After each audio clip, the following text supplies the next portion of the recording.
Por eso no queremos dejar escapar la oportunidad de poder entrevistar, en este caso, a Oscar y a Toni. Y bueno, vamos a hacerles unas preguntillas, ¿no? A ver, sobre su colaboración y sobre cositas que saben que seguro que nos van a interesar. Bueno, a Toni. Para Toni. De todas las investigaciones que usted ha hecho, le querría pedir que nos diera unas pinceladas sobre cómo fue la educación en la época de la República y cómo fue aquí en el Càcer. Anem a veure, del Càcer així no en som massa, perquè l'última xerrada que ha fet hi hauria a Lluís un reportatge que estaríem així al Càcer fent un recorregut passejant per el poble, contant-nos jo cada edifici que havia supost durant la República i la Guerra. No es conduïa el tema de l'educació, perquè eren temes molt concrets, n'eren més de 60 persones, us ho tinc que dir. És una llàstima que avui així no n'hi ha estem més, però jo vaig a parlar del Càcer. Primer tinc que donar les gràcies a aquestes persones que estan treballant i jo es dono l'enhorabona, gràcies. Tinc que dir-los també que quan jo vam emprendre el tema de xerrades i el tema de portar a José Almudévar per mitja Espanya, plegarem a Itàlia, jo he estat en Pisa, portant a José Almudévar, perquè estaven allí els italians que eren fills i nets dels partisans, tot pagat per la Universitat de Roma, i jo viatjant molt. Jo me pregunto, quan jo anava per allà pegant bars, el despoqués que era jo, on estava aquesta gent que ara està fent aquest treball tan preciós? Érem 3 o 4 que anàvem per allà, si vos contara les dificultats, ells entren en dificultats ara, vosaltres que sabeu de dificultats en el professorat, vosaltres que sabeu, perquè instituts ja han recorregut 40 o 50 en el País Valencià i cada professorat és un tema i cada poble és un altre problema, cada té la seva alma, la seva qüestió i tens que entrar en moltes dificultats. El professorat també no sabia molt en general del tema de la memòria, tinc que dir-ho també, perquè venien a les xerrades a dependre, que no tenien base, com ell volia dir, no havien llibres. És molt curiós, i s'encontraven un professorat, l'última xerrada que ha fet ha sigut en un seminari en Requena, que està per així, algú estava en companyia, no recordo, estava David, i vaig fer una xerrada en un seminari al professorat d'Institut de Requena. I el professorat de l'Institut de Requena, que n'hi ha 2 molt grans, és que no saben. Per tant, quins són els problemes que tropecem? Aneu sent 20 anys darrere, quan jo anava per ahir, i veurem. Bé, ja entrem al Càcer. Entrem en el Càcer. El Càcer... de l'educació, de l'ensenyança en el Càcer. En el Càcer, en el 33, en plena república, hi havia 4 escoles, 2 patxiquets i 2 patxiquetes. No vaig a dir el carrer i el número que tinc per així, perquè com del Càcer, després que m'ho pregunten ells, hi havia una escola privada de monges, que era en el centre, l'escola de monges, que era el col·legi que hi havia de monges, que eren patxiquets de menys de 3 anys, que no tenien encara accés a l'escola pública, i sobretot patxiquetes. I n'hi havia, en l'any 33, en plena república, una altra escola privada per fills de gent conservadora, rica i tal. O sigui que tenim 2 i 2 que són públiques i 2 privades, una de monges i l'altra que era el sindicat agrícola Sant José. Jo no sé si me'n passaré les preguntes, però anem a veure, les condicions. Això és molt interessant perquè les condicions del professorat en les classes eren andanes que eren alquilades per l'Ajuntament, perquè venia la potència per part del govern de Madrid d'Azanya de potenciar l'ensenyança, l'Ajuntament se volcaren, alguna subvenció de la Diputació, ja que dir-ho, i alquilaven andanes en el primer pis, que eren agrícoles històricament, i les acondicionaven 4 tauletes, 10 o 15 i 30 caires, i la mestra vivia allí. L'andana l'havien fet un quarto per dormir, en totes les escoles públiques. Quatre parets per dormir, un vàter per tots, xiquets i professors, la mateixa, i una xocoteta cuina per la professora.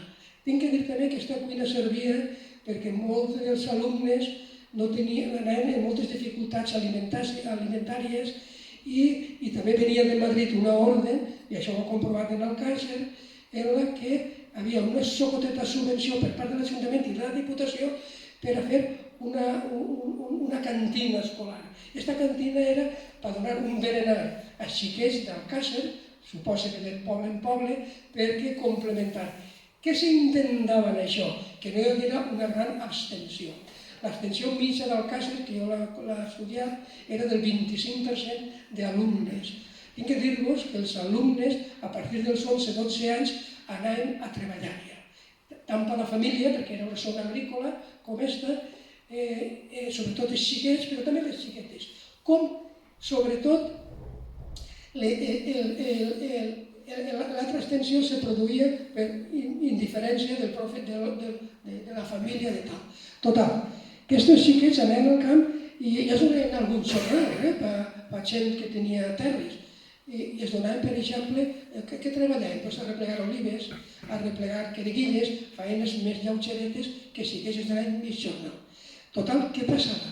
Per mig d'intentar donar-los un berenar, anaven a replegar. Però així i tot tinc que dir que per José Almudévar, que me contava que havia estat a l'escola del carrer Sant Antoni, número 7, primer pis l'Antana, i ho vaig tenir jo, resulta que eren 110 xiquets. Un professor per 110 xiquets en les condicions que estaven, que cobraven quan cobraven, perquè el professorat en aquella època era pagat per l'Ajuntament, i l'Ajuntament, quan feia pressupostos, igual no aplegava perquè no s'havien aprovat, i molt professorat que cobrava un sou pobríssim del tot, ja sabeu lo de la frase, patís me fan que un mestre d'escola, doncs resulta que tenia que fer esforços extraordinaris. Així que tenim, i diria el tio José Almudévar me deia, mira, en aquesta guió, eren 110, i resulta que jo tenia 12 anys i me deia el professor, mira, com tu ja saps massa, agarra estos més xocotets, que n'hi en tinc 20 o 25, trau-los a la terrassa i manteu-los ahí perquè jo no puc ensenyar xiquets en la casa. M'agrada contar aquestes anècdotes perquè sociològicament se veu com era la societat i on vivien, com hem avançat, o no tant, però sí hem avançat molt. Per tant, aquestes són qüestions d'anècdotes i després en la guerra, tinc de contar una altra anècdota i acaba, me podeu fer més preguntes, no? En guerra resulta que se creen dos escoles més. Com? Si ja en teníem, les monges havien desaparegut, se n'havien anat, perquè ja venia abans de la guerra del 36, desapareixen, perquè ja tenien molta tensió, no vull entrar en aquest tema, però la societat ja estava molt contrària, molt anticlerical, estava el pura, però no vull entrar així. Total, que elles se veuen ja molt socavades, molt enfrontades, i se'n van.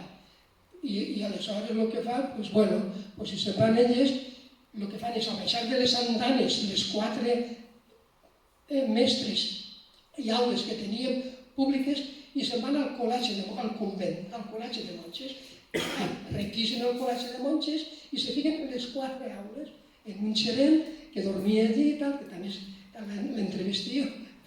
Total, s'encontrem en 4 escoles de xiquets i xiquetes que estan ja en el convent totes i seguís l'escola privada de gent més, que la portava el Sindicat Agrícola Sant José d'Alcàcer. L'Agrícola Sant José d'Alcàcer és l'actual. Total, que entrem en guerra, és de requisar la iglesia se crema en una falla enmig de la plaça, els bancs, els confessionaris, l'orgue, tota la imagineria, i se queda la iglesia. Entra la CNT a la iglesia i la reutilitza per 1000 coses. Entre elles creen un xocotet mestre, una xocoteta aula de 8 o 10, no eren més, que contava algú que havia assistit, i allí ens donaven classes molt influenciades per l'anarquisme, per el semitisme i per tal. Però és que resulta que la UGT, que també requisa el que després serà la Hermandad de Labradores i Ganaderos, que en aquella aleshores era el Porvenir, pues, també ve un mestre, que tenim un carrer encara, que és raro que no l'han llevat durant la dictadura perquè se volcava, era altruista totalment, era de Picassent, era Francisco Martorell, i diu, jo donaré classes als xiquets estos de la UGT, i donava classes. En un moment determinat, ja és l'última, diu, bueno, els de 10 o 18 anys estan cridats a files i no saben per anar al front i això no saben escriure, per què no fem una cosa? Anem a ensenyar als xavals de 10, 18 anys i 16, perquè quan vinguin, estem en el 36-37, quan vinguin que se vagin al front no saben escriure. Per a que escriguin a casa, a la família, anem a ensenyar-los a escriure. I els ensenyen a escriure per a poder estar en el front i enviar cartes. És molt curiós. Estic parlant de l'escola de l'ensenyança.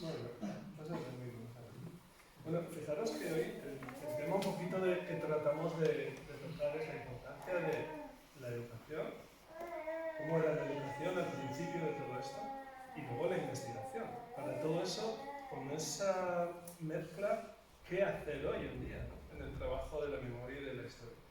En el libro tenéis cómo era la educación en la época de la República. Todo lo que el golpe de Estado se llevó por delante. Todos los avances, todas las luces que quisieron apagar. Habla de las misiones pedagógicas. Habla de la importancia que la República, que el gobierno de la República daba a la educación de las tropas. Y luego cómo todo eso se corta. A partir de ahí son vacíos que hay que investigar. Hoy, por ejemplo, ya que ha venido Óscar con nosotros, en su caso un día decidió investigar, y ahora es lo que nos contará un poquito, sobre los bombardeos que hubo durante la Guerra Civil en Castellón. Entonces, es lo que quería preguntarte un poco, aunque